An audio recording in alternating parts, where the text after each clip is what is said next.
Todos e todas. Bem, pessoal, dando continuidade à programação do Quarto é Além, temos a honra de receber ele, que é referência mundial do magnetismo, além de ser um colaborador e grande amigo da Além, Jacó Melo, que conduzirá o workshop A Energia do Amor.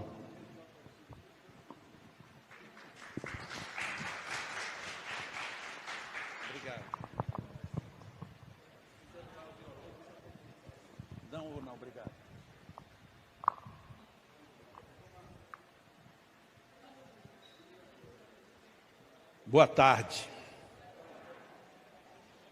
Eu acredito que para alguns aqui seria muito estranho eu começar este nosso papo falando em coreano. Talvez aqui ninguém entenderia nada. Se eu falar em francês, alguns talvez já entendam alguma coisa. Se eu falar inglês, certamente vários entenderão.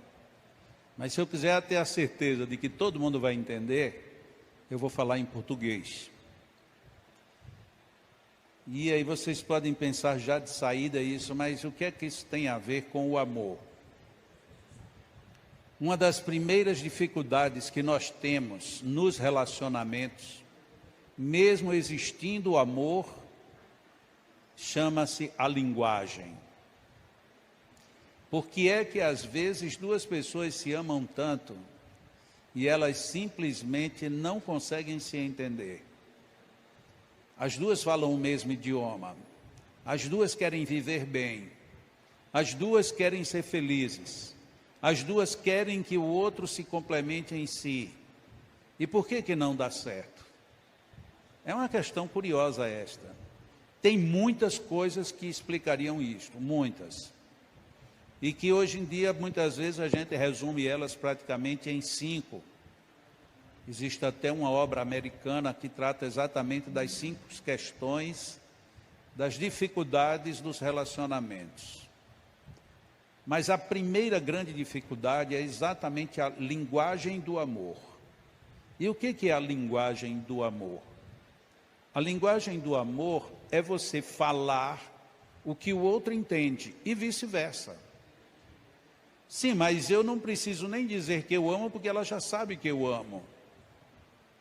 Sim, mas como é que você diz que ela sabe que você ama, se você não diz que ama? Não, mas o meu procedimento é um procedimento amoroso. Amoroso, mas você fala tão alto, você fala tão agressivo. Não, mas esse é meu jeito.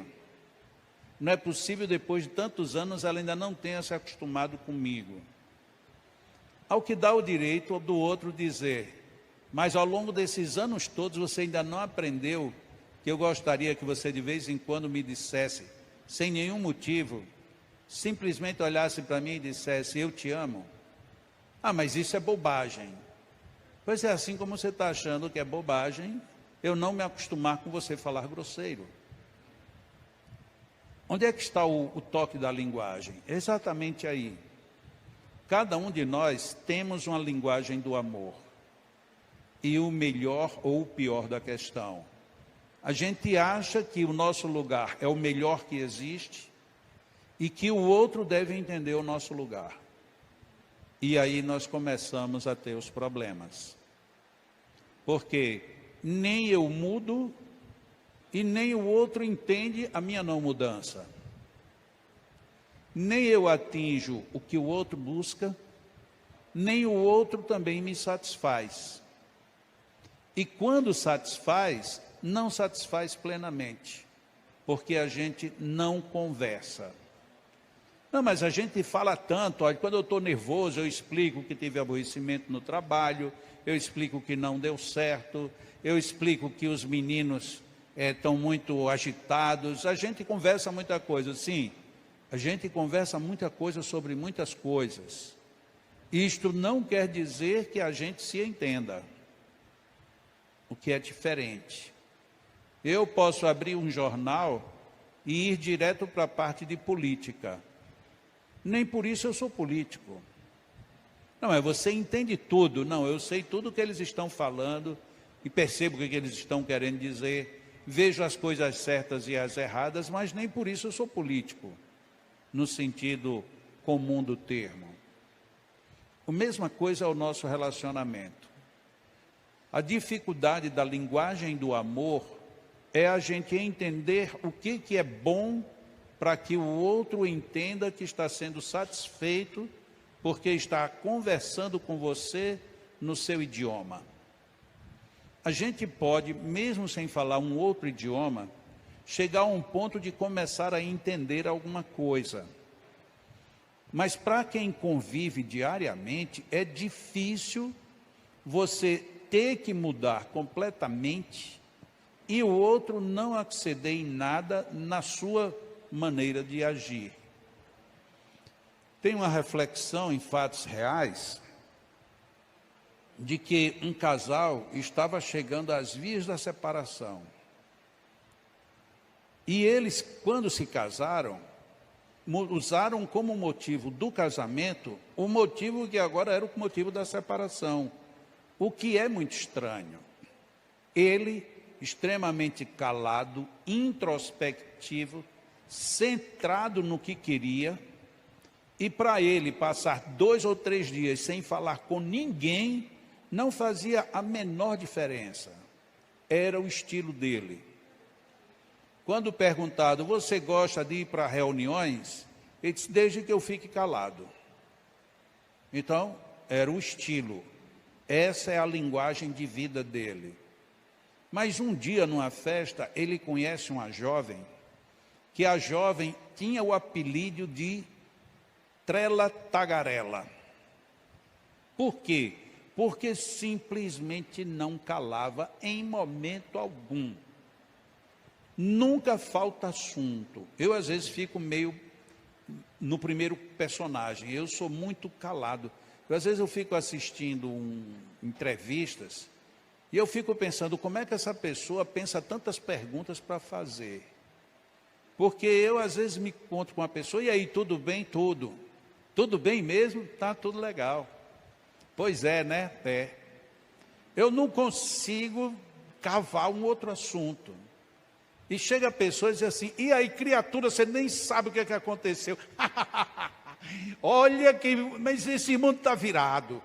E você ainda não está sabendo de nada. E a pessoa já está, o mundo já está girando a 380.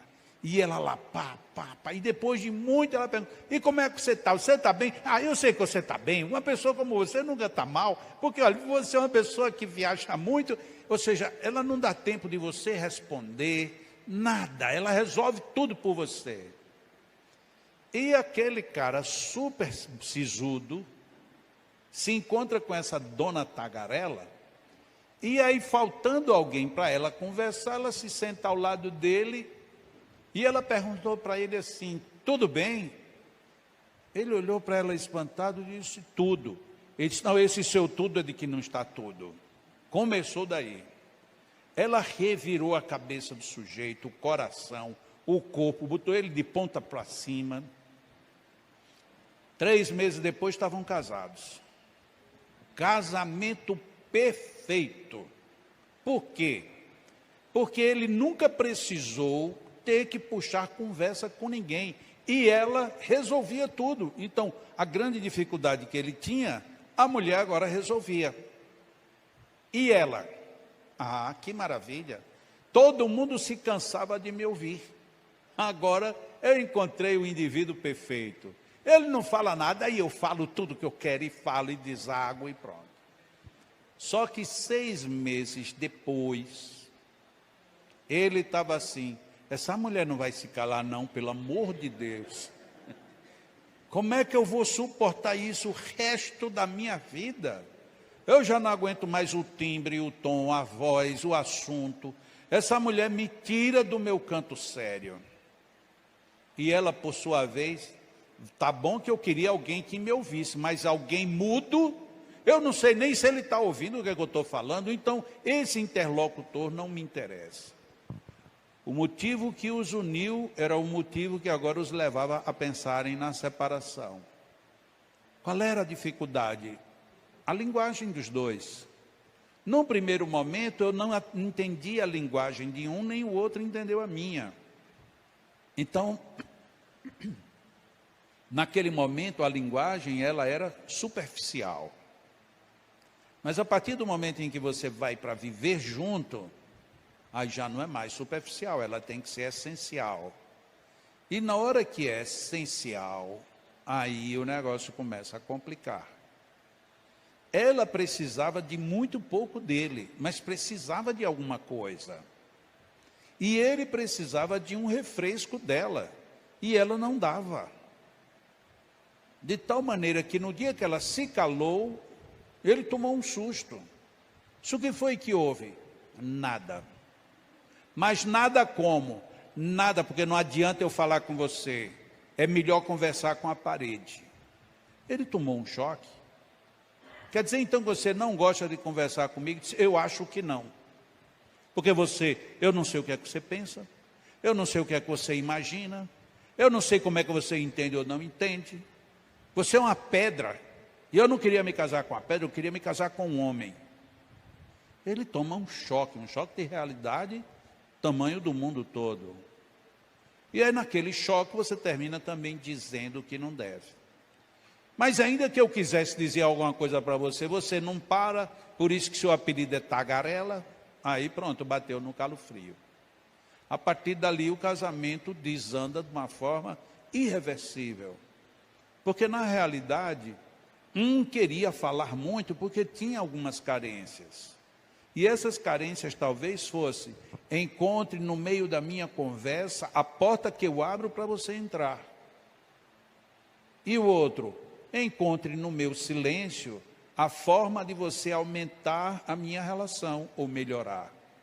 Só que um se fechou cada vez mais no seu silêncio e o outro cada vez mais na sua tagarelice. E a vida se tornou monótona muito rapidamente.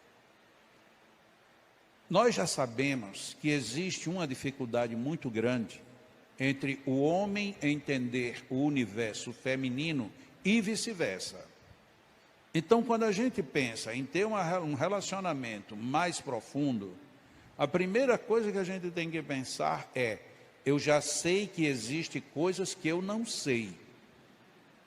E que se eu quiser me dar bem, eu vou ter que investigar isso, para tentar falar esse idioma que eu não conheço.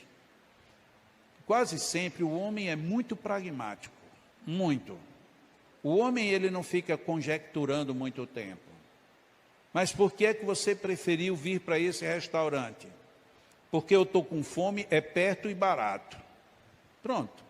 Precisa alguma coisa mais pragmática do que essa?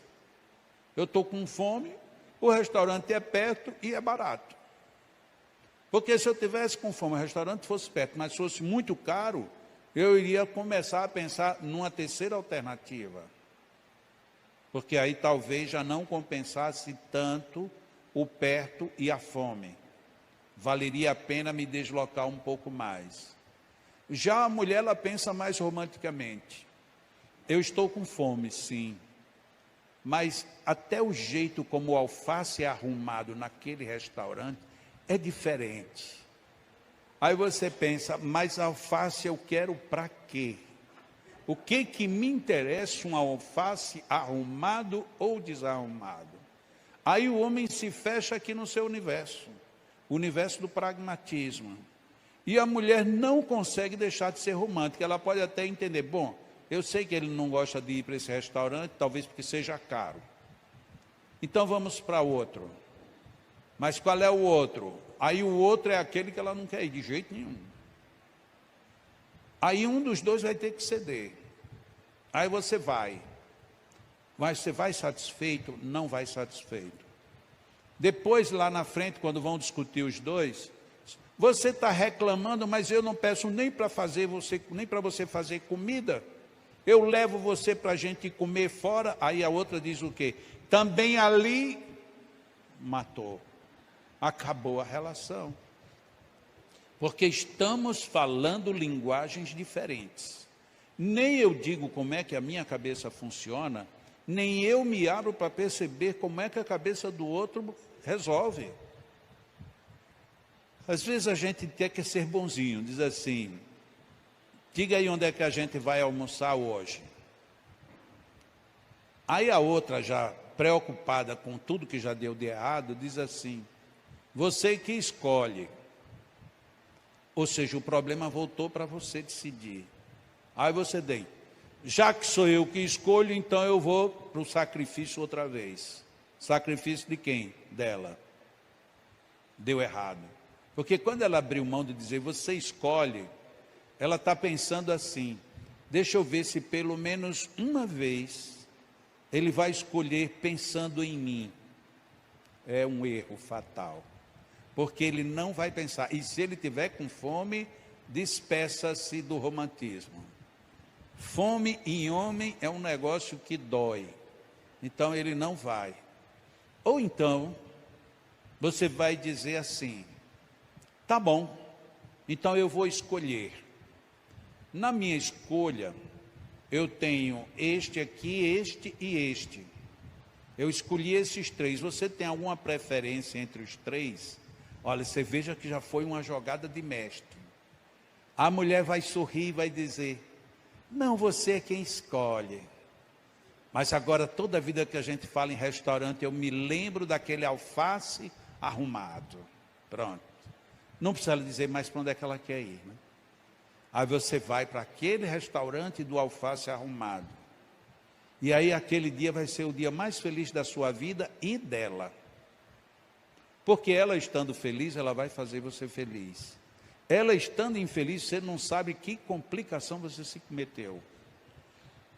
A gente não entende a linguagem um do outro. Isso é péssimo.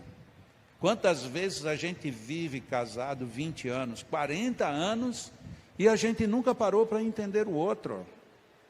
Não, mas eu sou um herói da resistência. 40 anos o quê? De felicidade, de harmonia, de amor. Mas esse mais é melhor você se calar, porque só tem desgraça. Por que isto? Porque a gente não está preocupado em entender o que o outro pensa sobre o relacionamento. E às vezes são coisas mínimas mesmo. Por exemplo, eu gostaria muito que você me opinasse sobre qual vestido eu vou sair hoje. Para o homem, isso é uma desgraça. Porque o homem, ele chega no guarda-roupa, qual é a primeira camisa e qual é a primeira calça que tem? É essa.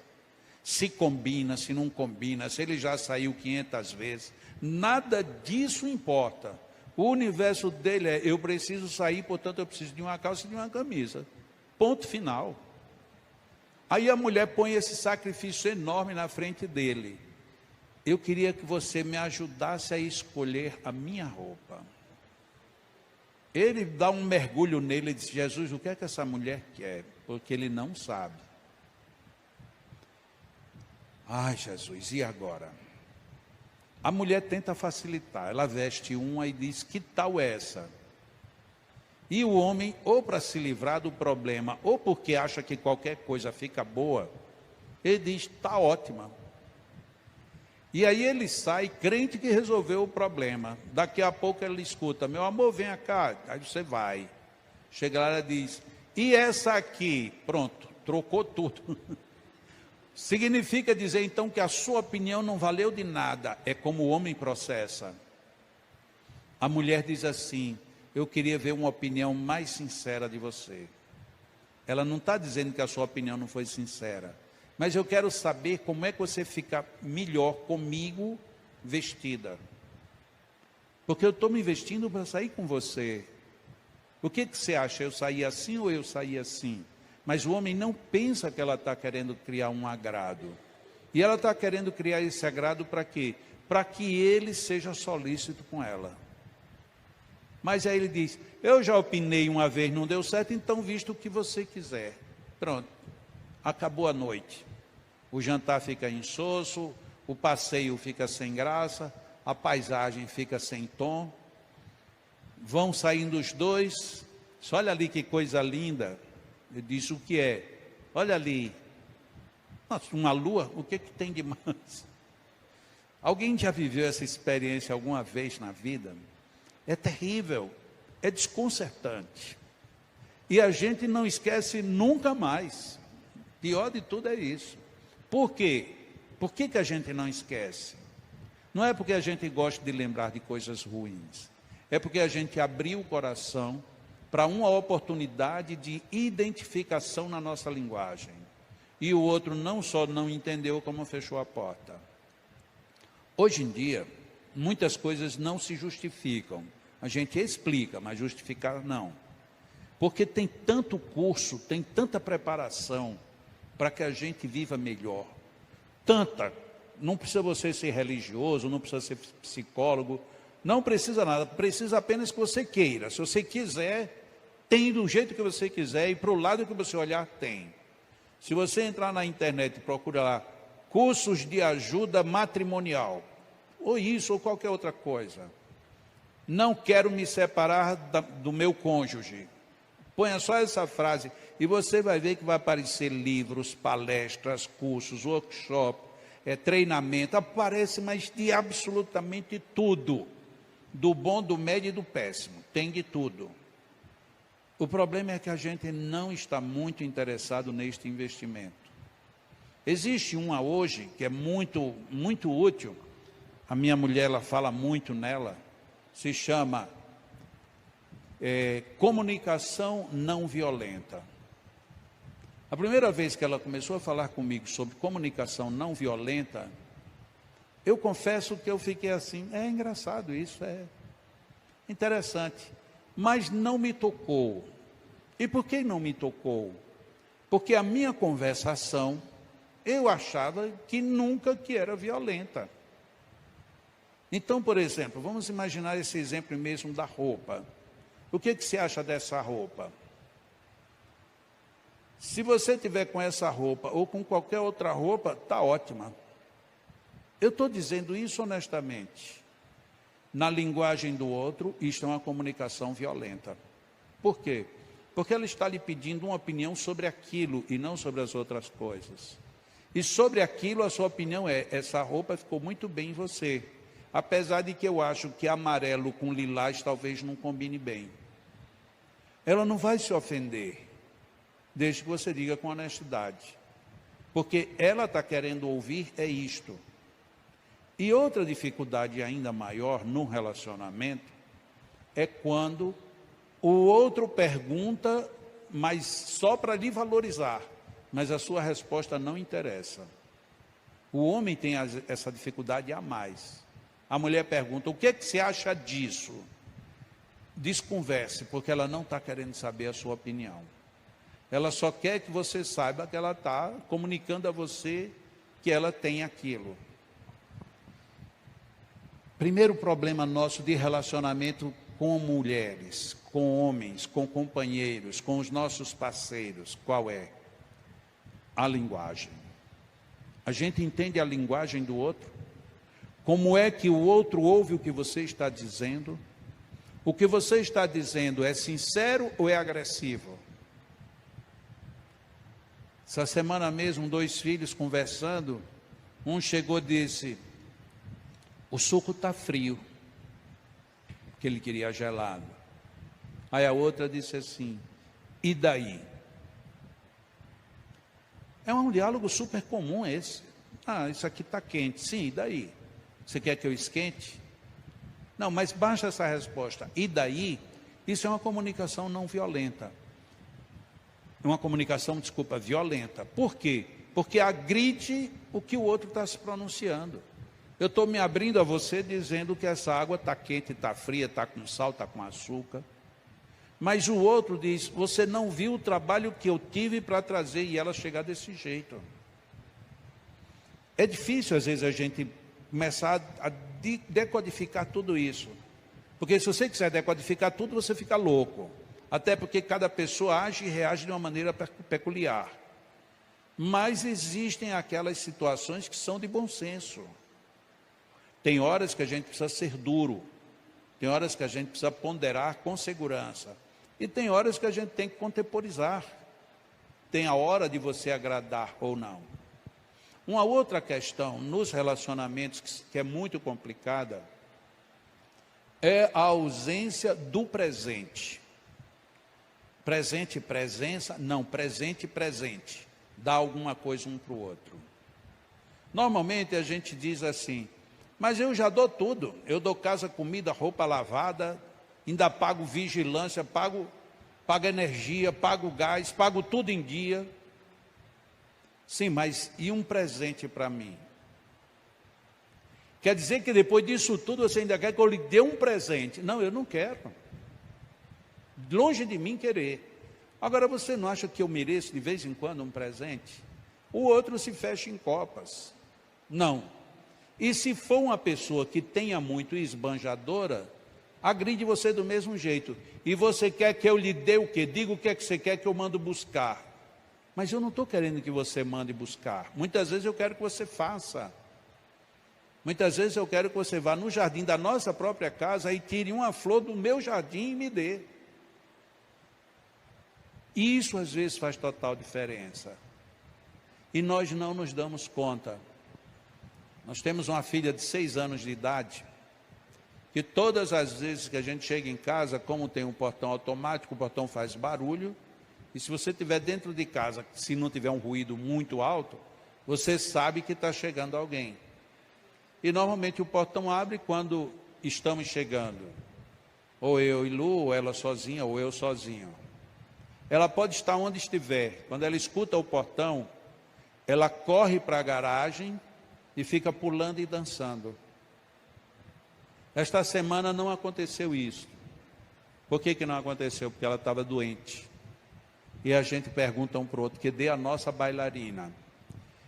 Atitude infantil, comum, simples, mas que a gente descobre que faz falta. Então, a nossa linguagem pede esse tipo de relacionamento. Mas quando a gente se une, a gente, além de não dar nenhum tipo de presença, nem de presente, a gente ainda se ausenta, porque a gente acha que já é normal. Não, mas eu já dei um presente. E vou dar aqui um segredo para os homens, as mulheres que não me escutem, mas olhem, homens. Se vocês quiserem dar um presente para as suas esposas, noivas, namoradas, parceiros, parceiras, e vai ser no mês que vem, você guarde para o mês que vem. Porque se você der um mês antes, dizendo, olha, já é por conta do aniversário daqui a um mês, ela vai ficar super feliz, mas no dia do aniversário, você tem que dar o do aniversário. Então, aqueles que às vezes não querem, não, mas eu comprei hoje, quero dar logo hoje, então dê porque você quer dar hoje. Porque o do aniversário é o do aniversário. Agora, isso vale para mulher, para marido, para criança, para neto, para o que quer que seja. Só que a gente se descuida disso. Ah, mas está nem ligando, tem tudo. E essa desculpa é terrível. Você já tem tudo. Não, não tenho, eu não tive o seu presente. E qual é o presente? 1000 presentes. Numa história que eu li,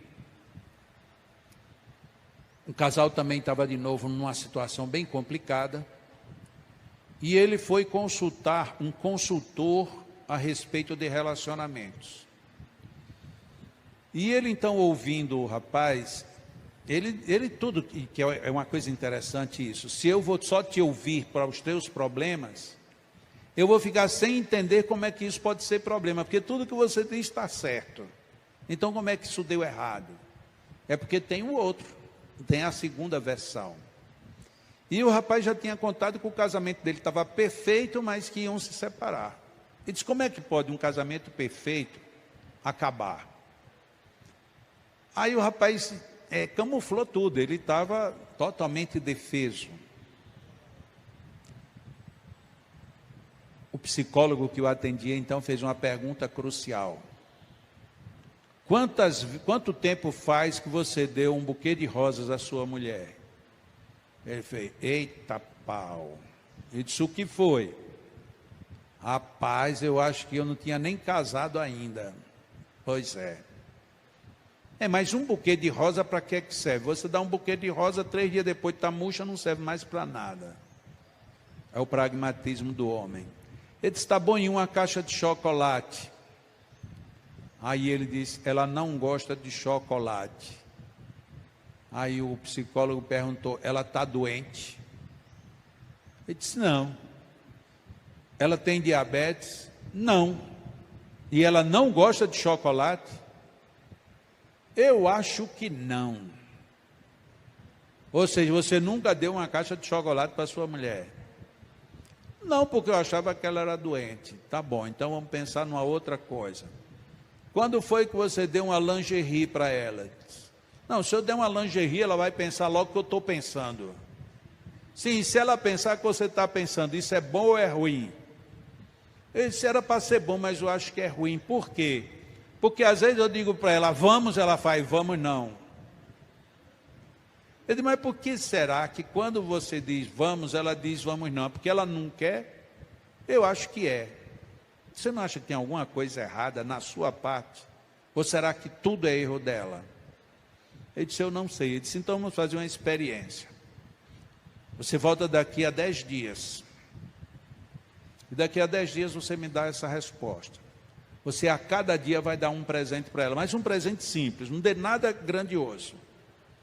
Não dê um buquê de rosas, leve uma rosa. Não dê uma caixa de chocolate, leve um bombom. E como é que eu vou explicar que eu vou dar um bombom? Se você diz que chegou um cliente no seu escritório e ele levou uns bombons e você pegou um especialmente para ela, o melhor que tinha. Ela não vai desconfiar disso, eu não sei, mas diga que você se lembrou dela e vai dar o bombom. E assim ele fez, ele passou uma semana todos os dias dando um presente para a mulher. Todos os dias seguidos. Lógico que no meio da semana, a mulher chamou ele para conversa, né? Meu amor, venha cá. O que é? O que é que está acontecendo? Como assim? Não, porque você está diferente. Aí ele, para dar uma de bonzinha, disse, mas eu estou diferente para melhor ou para pior? Ela diz, eu ainda não sei. Porque a mulher é mais desconfiada do que o homem. E ele continuou. Quando chegou no final da semana, ela voltou à carga. Disse, não, peraí, tem alguma coisa. Eu não acredito no que está acontecendo. Faz uma semana você todo dia me deu um presente. Ele disse, eu quero lhe dar um presente todos os dias para o resto da minha vida. Aí ela disse, tem alguma coisa errada. Ele disse, por que tem alguma coisa errada? Primeiro que você é muito amarrado. Você toda a vida eu digo, vamos tomar um sorvete. Você diz, para que um picolé? Porque o picolé é mais barato. Vamos para um restaurante ali, diz, não, vamos para um self-service. E você faz tudo para economizar. E você agora abriu a torneira de uma vez. O que foi que aconteceu? Aí ele disse que estava meio sem jeito. Eu disse, olha, eu fui num psicólogo e ele me deu a orientação de eu dar um presente para você todo dia. Ele disse, então você está me comprando. Olha que complicada. Você está me comprando. Ele disse, não, meu amor. Se então o que é que você está querendo me dizer com esses presentes? Eu estou querendo dizer a você que eu amo você e que eu não posso viver sem você. Aí a mulher se caiu. Ele volta para o psicólogo e o psicólogo então pergunta para ele como é que está. Ele narra o que aconteceu durante a semana e narra essa conversa. E aí o psicólogo diz, mas essa conversa não pode ter terminado aí. Quer dizer que a sua mulher, sabendo que você estava querendo amá-la e nunca perdê-la, ela deu por encerrado o assunto, então sua mulher não é mulher, então sua mulher é um homem. Ele disse, não, doutor, o que é isso? Ele disse, porque uma mulher, ela não para um diálogo aí. Esse diálogo não chegou ao fim. O que foi que aconteceu?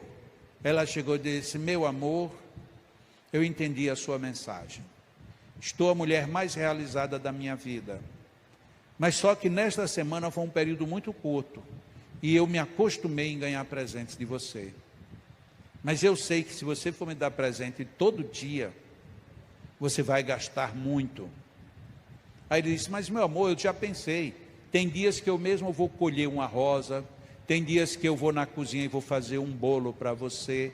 E portanto não vai custar muito caro. Ele disse, mas pode não custar muito caro no dinheiro, mas vai lhe custar alguma coisa.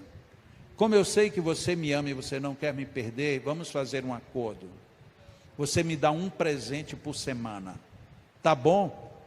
Ele disse, tá bom, mas na semana que eu quiser dar mais de um, mulher, na semana que você quiser me dar mais de um, você me dá.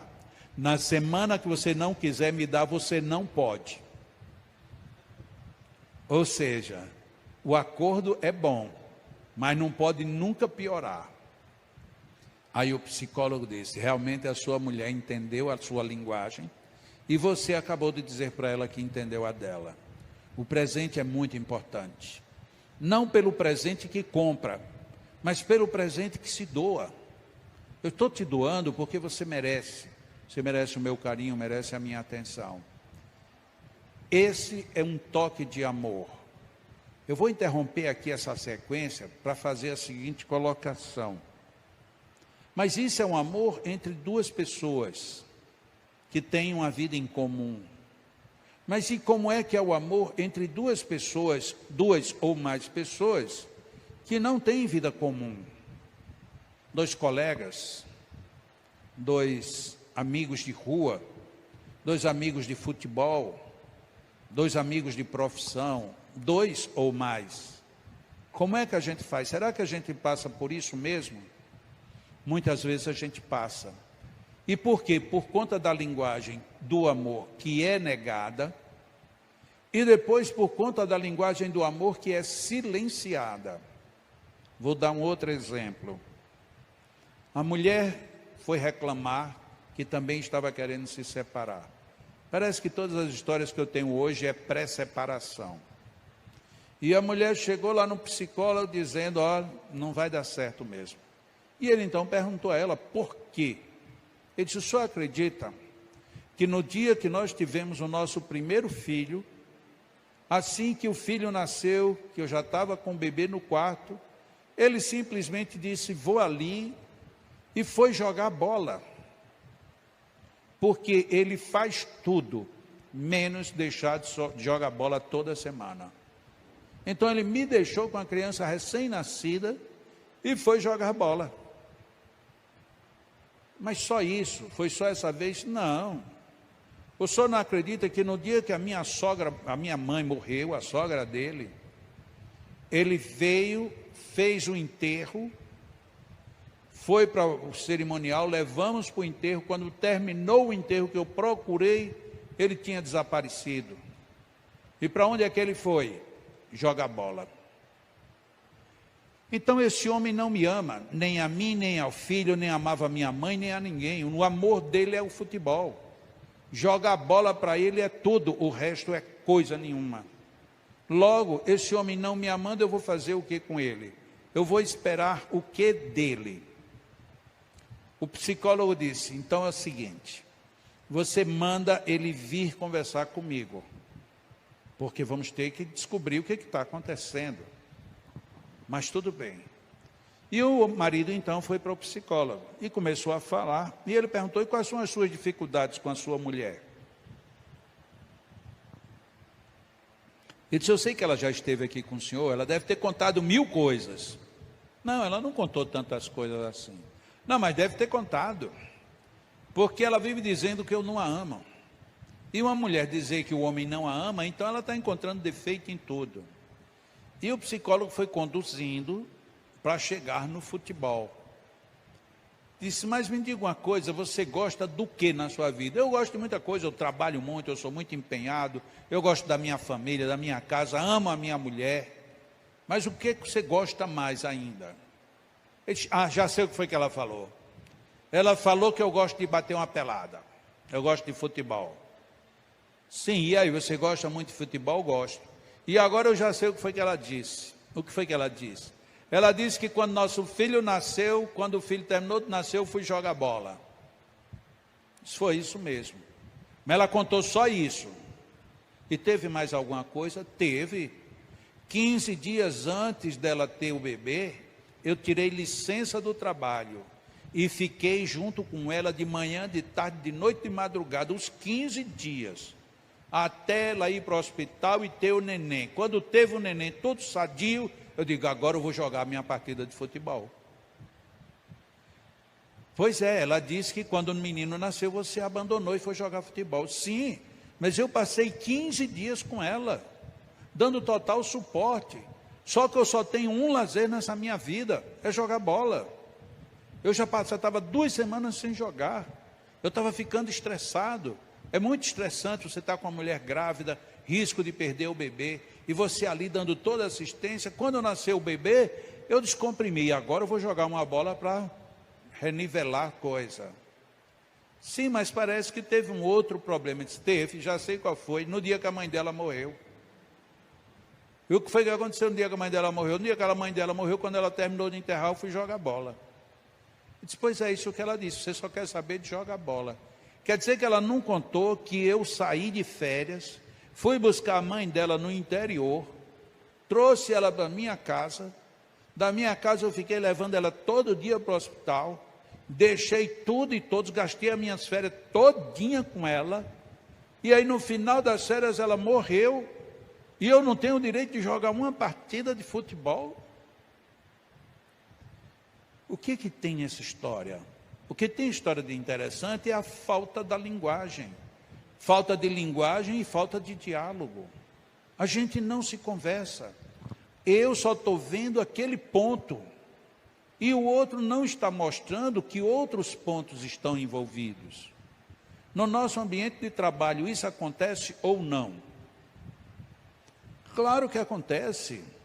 Tem aquele que gosta de ficar falando mal da gente. Tem aquele que fica se metendo para dizer que ele é mais eficiente do que a gente. Tem aquele que, tem aquele outro que, tem aquele outro que mais aquilo. Então a gente vive também numa espécie de um inferninho. E a gente dificilmente descobre qual é o grande charme da vida. Grande charme da vida. O marido adoeceu e precisou da companhia da mulher. E a mulher disse, eu vou ter que ficar com você. Ele disse, hoje de manhã eu posso ficar sozinho em casa, mas à tarde eu tenho que ir ao médico. E eu gostaria que você fosse comigo. A mulher vai para o trabalho e diz para o chefe, eu vou ter que sair hoje na hora do almoço, porque à tarde eu vou ter que sair com meu marido para levá-lo ao hospital. Ele disse, bom, se você quiser ir lá e voltar rápido, porque eu não libero você para a tarde toda. Ele disse, mas eu vou ter que passar a tarde toda fora. Ele disse, bom, se você passar a tarde toda fora, você perde o emprego. Então ela fala a linguagem do amor. Eu prefiro perder o emprego do que perder meu marido. Foi na hora do almoço, ficou com o marido e no dia seguinte voltou. E o chefe não teve coragem de despedi-la. Por quê? Porque eu quero que ele ia dizer. Ia dizer que a pessoa foi despedida porque teve que dar uma assistência em casa ao marido.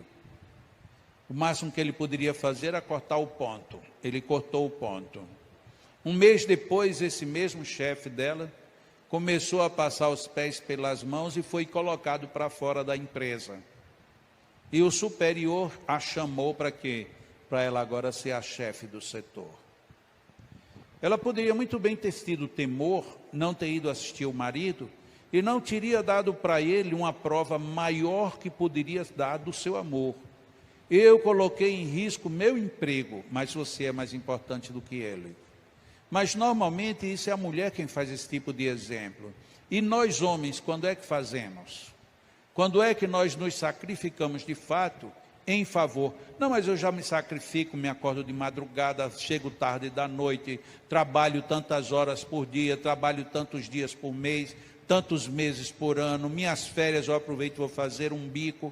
E ela de repente pergunta, e comigo, quando é que você vai ficar?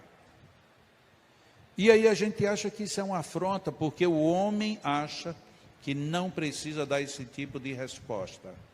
Eu te amo, e a prova está aqui. Na hora que foi preciso, eu estou presente. Essa é a prova do amor. Quando é que a gente faz isso, agora não mais para o nosso parceiro, mas quando é que a gente faz isso para o nosso colega? Quantas vezes a gente se escondeu para não ser atacado porque estava defendendo alguém que não tinha defesa? Quantas vezes nós nos acovardamos ante pessoas que merecem todo o nosso respeito, carinho e admiração? Onde está o amor?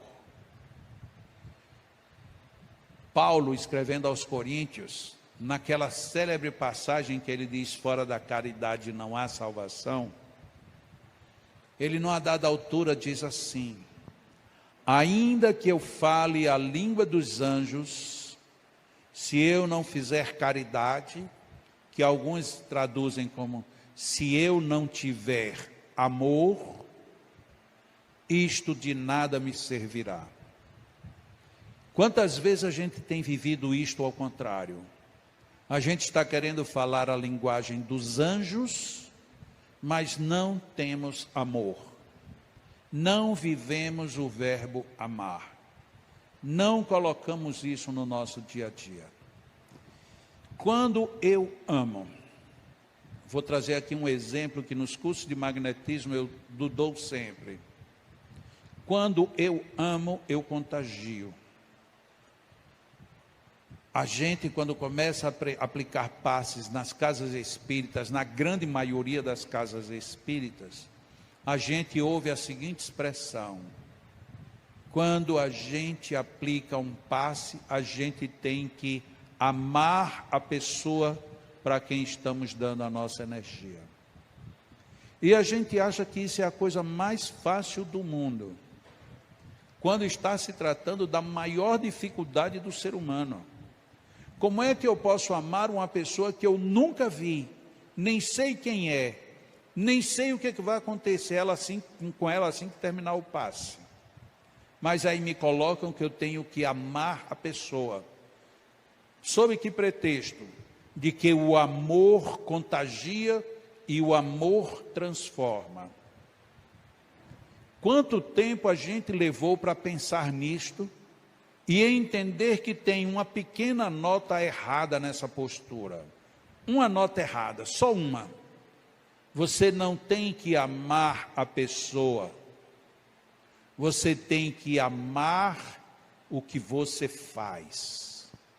Faça com amor, porque esse é o fluido que envolve o seu paciente. Muda completamente tudo aquilo que a gente aprendeu ao longo da vida toda. E infelizmente essa é uma lição que até hoje se repete em muitos cursos de passes. Ame a pessoa que você vai aplicar um passe. É muito difícil. Às vezes a gente não ama um filho que conhece, ama, mas ama meio chateado com ele.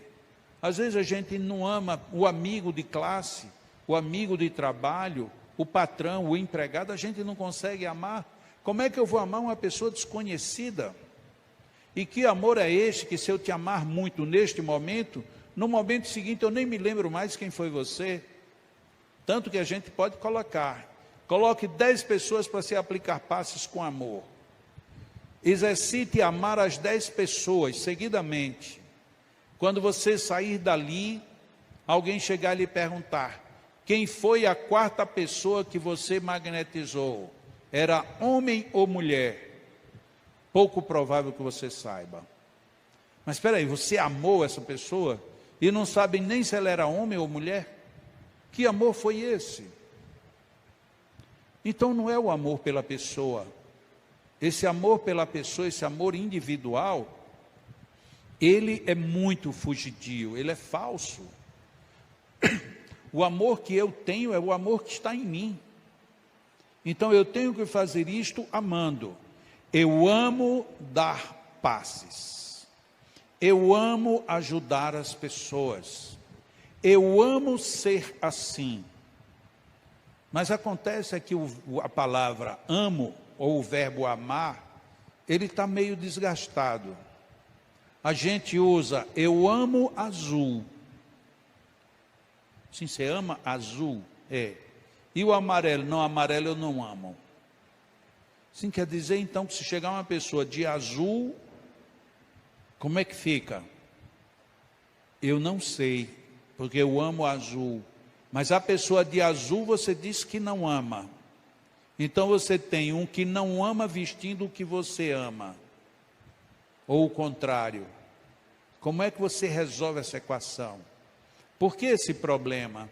Porque o problema hoje está na forma como é colocado o amor. Eu amo este sapato, eu amo um tênis, eu amo a minha camisa, eu amo a minha cama, eu amo o meu travesseiro, eu amo o meu cabelo desse jeito, eu amo. E as pessoas, você ama alguém? Eu gosto. Quer dizer que se gosta e não sabe diferenciar mais o que é gostar e amar. Mas gostar pode ser amar. Agora, amar coisas não é amar gente, não é amar a vida. São esses tipos de exercício, descobertas de linguagem, dar presentes ao outro, que transforma. Eu admirava muito o meu pai, muito. Eu sempre dizia assim, das pessoas que eu conheci, era o homem que mais sabia dar presente na minha vida, era meu pai. Meu pai viajava, e eu viajei muitas vezes com ele. Ele procurava, se tinha uma feirinha de artesanato, ou algum lugar onde vendia brindes, algumas coisas pequenas, artesanatos comuns. Ele nunca comprava um ou dois, nunca. Ele comprava 20, 30. Uma vez eu estava com ele em São Paulo, ainda naquela época que as coisas aconteciam primeiro fora do Brasil, 1 ano e meio, 2 anos depois acontecia em São Paulo, e 1 ano e meio, 2 anos depois acontecia no Nordeste. Então, você queria estar por cima da carne seca, bastava você ir a São Paulo, trazer as novidades de São Paulo, você estava na frente do nordestino por inteiro. E aí papai querendo comprar coisas, ele entrou numa padaria, e de repente ele olhou e viu que tinha umas 5 caixas de fósforos diferentes. Porque aqui na época, lá em Natal, só tinha Fiat Lux e, se não me engano, um tal de Palmeira, um negócio assim, só tinha 2 marcas. E ali tinha umas 5 caixas de marcas diferentes, além de umas marcas daquelas que eram em papelão, que você usava muito de dar de brinde. Papai pediu 20 caixas de fósforo. E eu disse, pai, o senhor vai levar fósforo para onde? Ele disse, para Natal. Mas lá em Natal não tem tanto fósforo desse aqui, não. E eu, curioso, perguntei, e o que esse tem de mais que os outros não têm? Ele disse, o rótulo. Aí quer dizer que o senhor então vai dar o rótulo? Eu disse, não, vou dar a caixa de fósforo. Eu disse, para quem? Ele disse, para umas amigas minhas. Eu digo, essas amigas vão ter uma decepção terrível. Porque papai vai dar um presente e a pessoa vai perguntar o que é o presente. Uma caixa de fósforo. Eu, pelo menos, eu não queria ganhar aquele presente de jeito nenhum. Como é que alguém ia para São Paulo e ia trazer de presente para mim uma caixa de fósforo? Isso era um absurdo. Aí papai chega, mamãe mesmo olha para aquilo, e esse horror de fósforo, José, para que é isso? Ele disse, não, isso aqui é um presente que eu vou dar. E você vai dar presente de fósforo para quem? Ele disse, não, não se preocupe não, deixa comigo. E eu disse para a mamãe, eu também perguntei a ele, para que ele vai dar fósforo? Todo mundo tem fósforo em todo canto. Ele disse, isso é as coisas do seu pai. Lógico, minha mãe também não entendia essa linguagem. E aí no outro dia papai vai ao banco e eu fui com ele. Aí vem um atendente, seu Melo, eu disse, ô menina, estava com saudade desse seu sorriso. Eu olhei para a cara de papai, eu disse, papai nem se lembrava dessa criatura. Papai está dizendo que estava com saudade dela. Aí disse, seu Melinho, só o senhor para dizer isso. O senhor já fez meu dia feliz. Eu disse, nossa, como é fácil fazer o dia feliz do outro. Ele disse, mas você não sabe, eu fui a São Paulo, eu sou doida para ir a São Paulo. Menina, ali é uma maravilha, eu trouxe um presente lá que você não vai acreditar. Eu digo, agora eu quero ver, agora é a hora.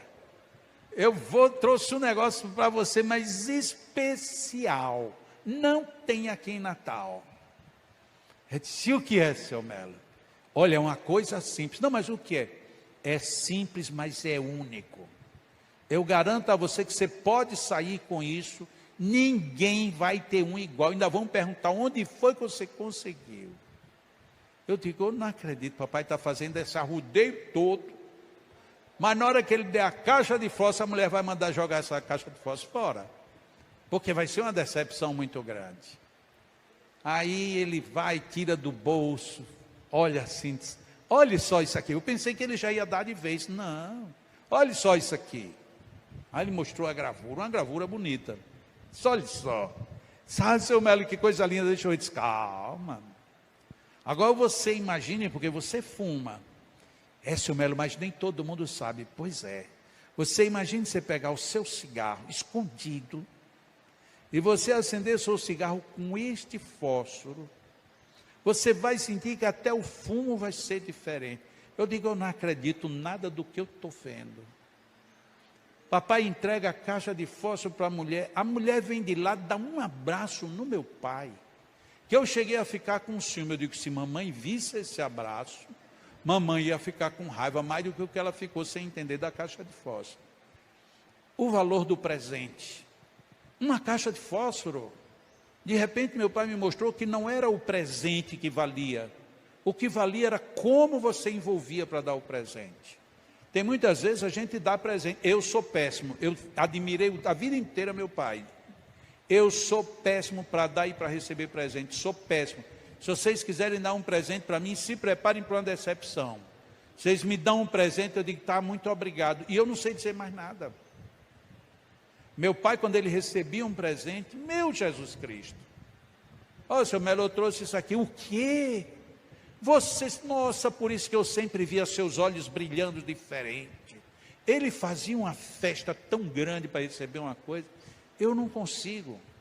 E quando eu vou dar um presente, se possível, eu peço, olha, vá lá, diga lá que fui eu que mandei. Se eu for possível, eu nem aparecer, não apareço. E é porque eu admiro meu pai fazendo desse jeito. Como é que você tem dado presentes ao seu parceiro, à sua parceira? Vocês já pensaram nisso? Eu vou fechar com uma reflexão, já que eu falei de meu pai, vou falar de uma reflexão da minha mãe. A minha mãe, ela um dia disse assim, eu tenho que dar um presente, mas eu queria um papel, que eu estou sem nenhum papel para fazer o pacote. Aí uma das minhas irmãs disse assim, mamãe, aquele último presente que a senhora recebeu, tinha um papel. Eu disse, não, mas aquele ali eu rasguei. Ah, foi mesmo, né? A senhora toda vez que recebe presente, a senhora já sai rasgando tudo, não guarda. Eu disse, porque o que não vale não é o que está dentro. Minha mãe dizendo. E aí de repente ela queria dar um presente e queria um papel, e não tinha um papel para embrulhar. Aí ela chegou e disse, não tem papel, pega ali um saco de pão, eu vou virar ele ao contrário e eu faço aqui um pacote. Porque o que vale não é a embalagem, o que vale é o presente. Só que a pessoa ia lá em casa e a pessoa não foi. E ela ficou com o presente para dar no outro dia. De noite ela disse que foi dormir e estava quase dormindo. Quando de repente ela vê um espírito chegando para ela e trazendo um presente para ela. E ela diz assim, e o que é isso? Ele disse, é um presente para você aprender a embrulhar um presente. Ela disse, como assim? Disse, tome, é seu. E ela disse que quando olhou para a mão, era um alho.